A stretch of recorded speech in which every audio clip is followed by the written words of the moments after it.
Oi boys, welcome back to another video on the channel. We are back with a bit of a revision of sorts, taking a look back at the international game. Basically, if you hadn't seen, a couple more players have declared that they wanted to represent Samoa at the Rugby League World Cup later this year, that being Jerome Luai, Brian To'o, Josh Papali'i, and now Junior Paulo.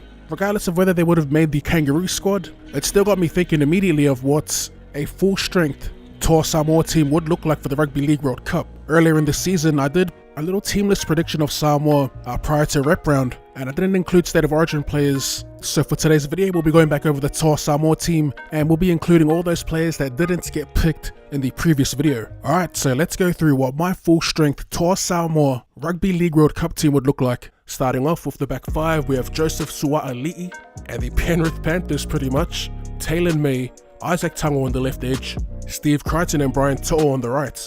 I feel like the Panthers in this back five are a lock. You could potentially throw in, say, a Jackson Paulo or a David Nofo-Oluma, but I think full strength, this would be their back five. As for the halves, in the six we have Jerome Luai and Anthony Milford in the seven. A nice little mix of youth and experience, although both similar playing styles. I'm struggling to find an organizing type of half, and that's pretty much the same story for all the Pacific nations. There are some young halves coming through though. I think full strength, it would be Luai and Milford, or maybe Harris Tavita. Luai's the lock, and the seven's up for grabs in my opinion still. Alright, now to the tantalizing part of the squad, the front row, or the forward pack in general. So for the front row, we have Josh Papali'i, Fa'amanu Brown, and Payne Haas. Now with this front row, I would have had Jazz Tavanga at hooker, but I believe Tavanga's out for the season, and Fa'amanu Brown's had a pretty good return back to first grade, or back to the league in general. As for Payne Haas, man, I know it's great to have Junior Paulo, Josh Papali'i, Luai, To'o, have all those lads come out and say they want to play for Samoa. They're still lacking like a prominent or a dominant character in the league, and Payne Haas, could you imagine if Payne Haas were to come out and play for them? What that would do to boost the squad, it'd be just as impactful as Jason Taumalolo in 2017. Taumalolo, obviously along with Fifita, but Taumalolo was in his prime and was one of a few catalysts that started the movement of these young pollies that wanted to rep their heritage at the international level, or Tonga in particular. It would be gun to see, but anyway, let's move on to the back row. We have Jaden Sua and Jeremiah Nanai, another young talent like Sua'ali'i, who will most likely go to the Kangaroos. I guess we'll see when we get there. And finally, to wrap up that starting 13, we have Tino Fa'asuamaleaui, who in my opinion would be just as important as like a Payne Haas if he were to play for Samoa. For the bench, it's a little tricky. There's a couple of players unavailable.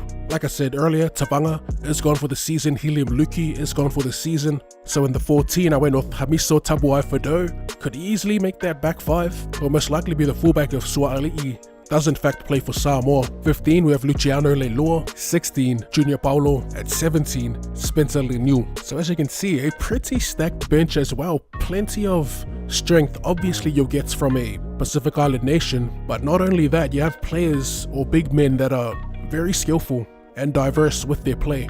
Someone like Luciano Leilua, for example. You have Junior Paulo, who is a bit of both, and Spencer Leniu, just a straight up powerhouse. But yeah boys, that's my full strength Toa Samoa team for this Rugby League World Cup. If said players were to choose Toa Samoa instead of, mostly it's the Kangaroos really.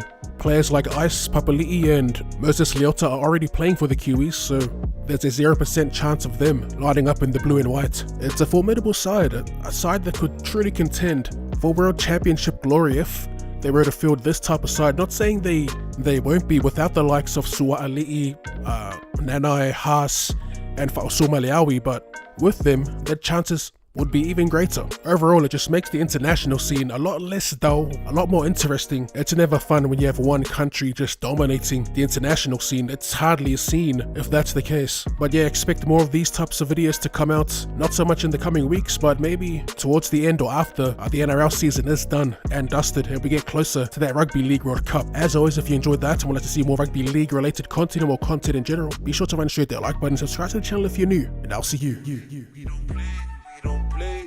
Stay until we pay, so going Later. Give me that. I want the smoke, I don't care if you broke, go and give me that.